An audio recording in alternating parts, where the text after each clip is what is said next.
I think the three most important qualities a teacher needs to have are enthusiasm, patience, and empathy.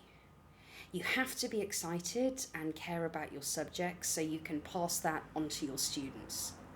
For me, patience is key for professionalism.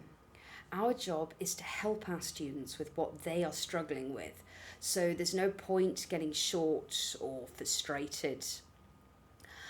What I mean by empathy is an awareness that not everyone thinks the same way you do.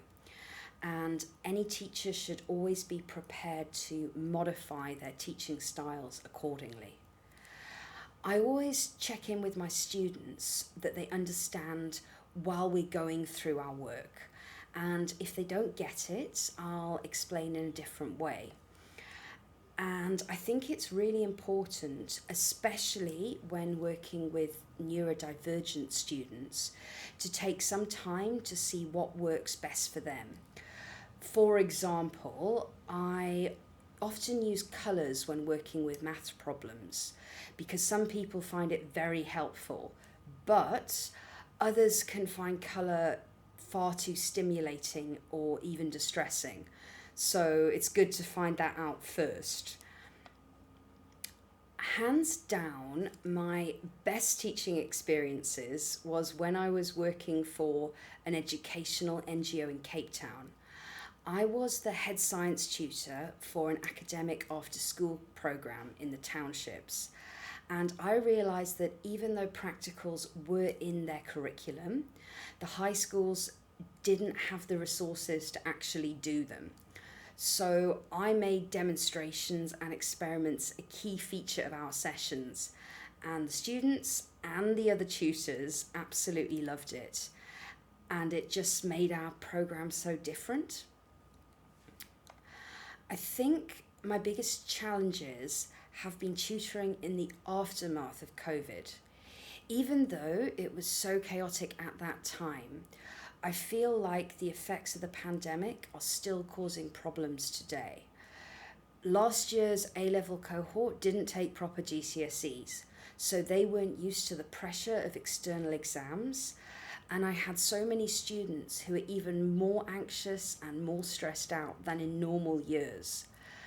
But noticeably, even right now, I'm finding with the sciences, the students during COVID had their Key Stage 3 quite rushed, probably because their teachers were trying to catch up with everything. So they didn't get a good foundation to high school science at all. There was clearly not enough time to do practicals, which was very reminiscent of Cape Town, or even just introduce fundamental concepts at a pace that actually sinks in. So that's been quite hard to build on for year 10 and 11 because it makes a lot of topics and exam questions still seem quite alien, especially when a lot of the questions on the papers themselves are about experiments. So I've had to balance being conscious of time frame with the exams coming up and quickly suggesting things they can try out for themselves at home or watch on YouTube. I got into teaching because when I was doing my master's, some friends from my physics study group had started a small tutoring company and suggested that I try tutoring too, just for some extra money. So I gave it a go and I found out I was good at it and I liked it. So I've kept it up, either part-time or full-time ever since. I currently work flexi time for a biotech R&D company, but it's a startup, so tutoring is my primary source of income for the foreseeable future. So it's obviously my number one priority, and I make a commitment to my students for the duration of the academic year so I can see them through their exams.